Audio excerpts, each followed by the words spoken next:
Entraram em Cafarnaum e logo no sábado, indo ele à sinagoga, ali ensinava. E maravilharam-se da sua doutrina, porque os ensinava como tendo autoridade e não como os escribas. E estava na sinagoga deles um homem com o espírito imundo, o qual exclamou dizendo: "Ah, que temos contigo, Jesus Nazareno? Vieste destruir-nos? Bem sei quem és, o Santo de Deus." E repreendeu Jesus, dizendo: "Cala-te e sai dele." Então o espírito imundo, agitando e clamando com grande voz, saiu dele. E todos se admiraram a ponto de perguntarem entre si, dizendo: "Que é isto? Que nova doutrina é esta? Pois com autoridade ordena aos espíritos imundos e eles lhe obedecem." E logo correu a sua fama por toda a província da Galileia. Glórias a Deus, louvado seja o nome do Senhor. Obrigada, Senhor, graças te dou pela tua palavra. Veja, esse foi o primeiro milagre, a primeira cura de Jesus, depois que ele se batizou, passou pelo batismo, né? João Batista o batizou no rio, e depois dele jejuar por 40 dias no deserto e vencer Satanás, vencer a tentação do maligno. E o que ele usou para vencer a tentação do maligno? A palavra de Deus. Então veja, ele entrou numa sinagoga e ele expulsou o espírito maligno de um homem, e esse espírito maligno falou para ele: "Que temos contigo, Jesus Nazareno? Vieste destruir-nos? Bem sei quem és, o Santo de Deus." Agora veja, irmão, um espírito maligno da boca de um homem sabe que Jesus é o Santo de Deus, sabe que Jesus tem poder para destruí-los, sabe que Jesus é o Jesus Nazareno, é o Jesus de Nazaré. E muita gente aqui no mundo, inclusive eu, que não conhecia nada a respeito de Jesus, não sabia quem Jesus era. Eu não sabia quem Jesus era. Eu sabia que Jesus era um homem que tinha passado por aqui, que era um bom homem e tinha morrido pelos meus pecados. Era só o que eu sabia de Jesus. Mas o Jesus da Bíblia eu não conhecia. Agora você veja, irmão, eu te pergunto: os espíritos malignos, eles conhecem Jesus? A Bíblia diz assim: "Crês tu que há um só Deus? Fazes bem, pois até os demônios creem e tremem." Veja bem, até os demônios creem e tremem que só existe um Deus, digno de toda adoração, todo louvor e toda glória. É o Deus Criador do mundo, da terra. E enquanto isso, você está aí no mundo, assim eu também estava, adorando ídolos, adorando deuses. Lembrando que a adoração de ídolos não é só ídolos de imagem. O pecado é um ídolo, o marido é um ídolo, bens materiais é ídolo, dinheiro é ídolo. É assim, é uma lista. É uma lista. Às vezes a gente idolatra até mesmo nós mesmos.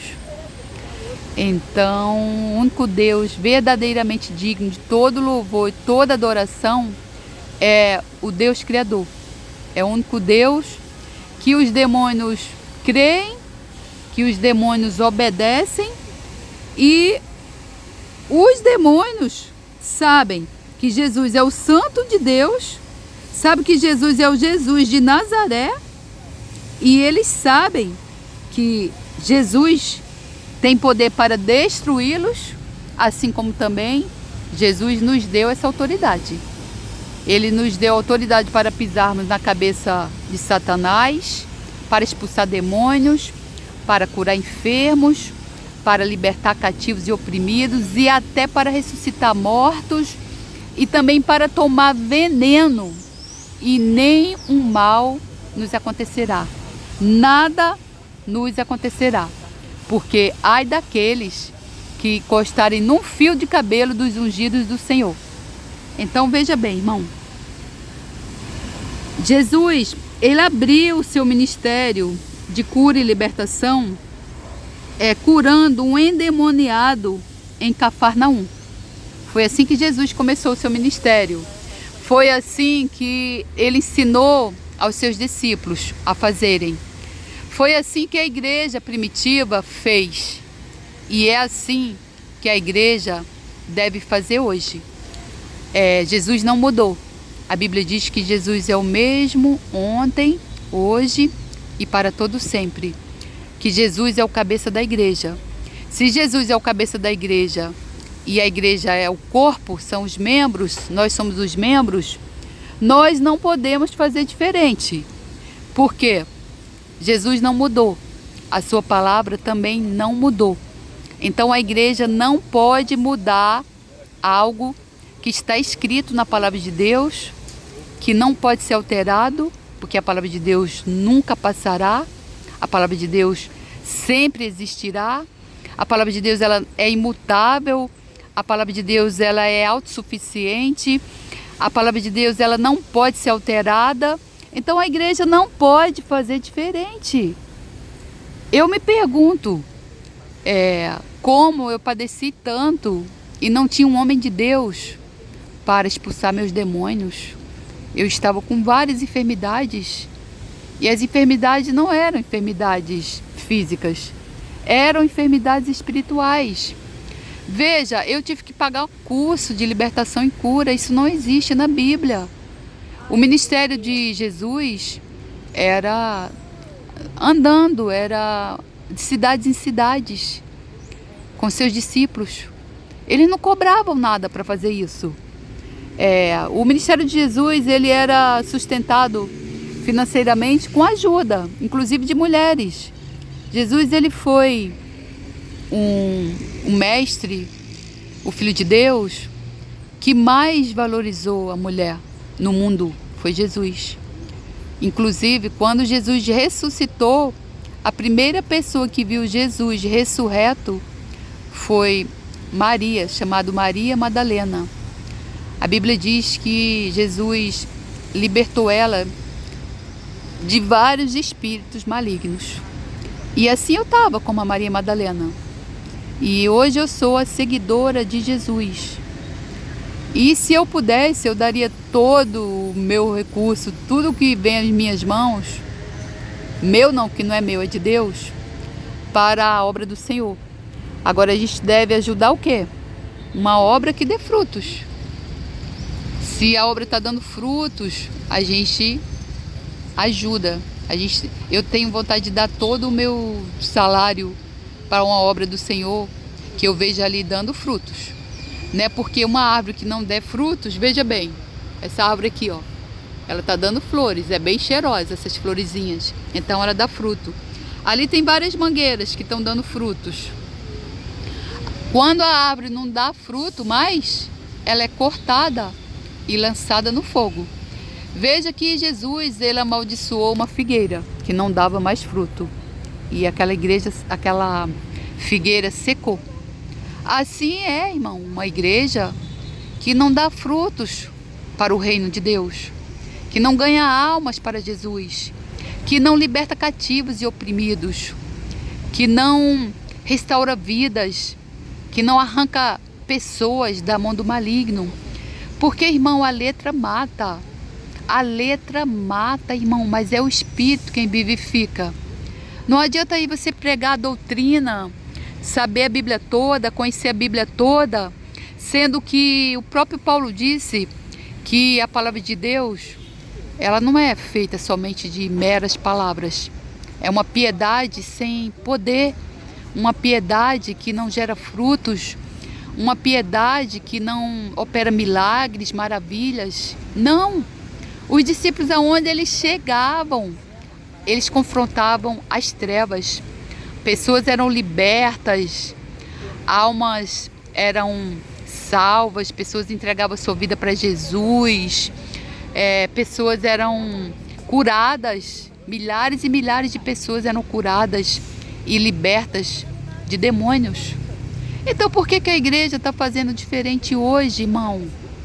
Nós não podemos, irmão, alterar a palavra de Deus. Isso é pecado. Nós vamos ter que responder a Deus por conta disso.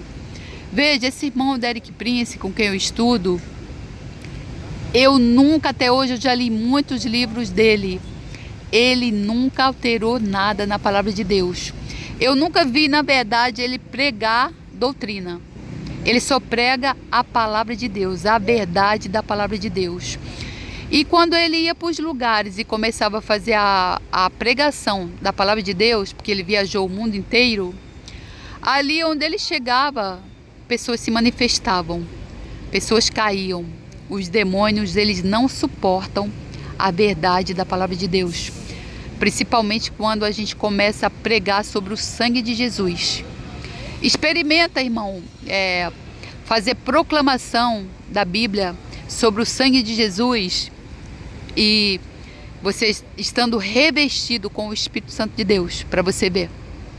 Você vai ver assim, milhares de pessoas caídas ali, endemoniadas, o diabo gritando, sai, sai, sai, eu não quero sair, eu quero ficar. Você vai ver ali, os demônios ali sendo confrontados, as trevas sendo confrontadas, somente com a palavra de Deus, a palavra e o Espírito de Deus, né? Porque a letra sem o Espírito mata. Então hoje o que a gente vê aí é a letra sem o Espírito. E esse irmão Derek Prince, ele diz que uma igreja onde não tem o senhorio do Espírito Santo não é igreja. É meramente reuniões de pessoas religiosas chamadas de crentes. Veja bem, esses dias eu pedi perdão a Deus por ter feito algumas obras na força do meu próprio braço, porque quando a gente vai fazer as coisas para Deus, mesmo com uma boa intenção, há um ditado que diz que de boas intenções o inferno está cheio. Isso é verdade. Nós só podemos fazer qualquer que seja a coisa mais simples do mundo na obra do Senhor, se formos orientados pelo Espírito Santo de Deus. Veja que a igreja primitiva, eles não nomeavam ninguém sem que o Espírito Santo de Deus indicasse. Eles jejuavam, eles oravam, ali eles escolhiam os discípulos e eles enviavam, depois de oração, jejum e da confirmação do Espírito Santo de Deus. Então, por que a igreja hoje faz diferente? A igreja nomeia pessoas que acham que tem intelectual para isso, e Jesus, ele não chamou nenhum intelectual. Ele chamou pescadores para pescarem homens. Ele chamou um homem lá que cobrava impostos. Ele não chamou nenhum intelectual. Ele não chamou nenhum fariseu estudado. Ele chamou pessoas simples para o seu ministério. Por quê? Ele fez o que Deus mandou. Ele fazia o que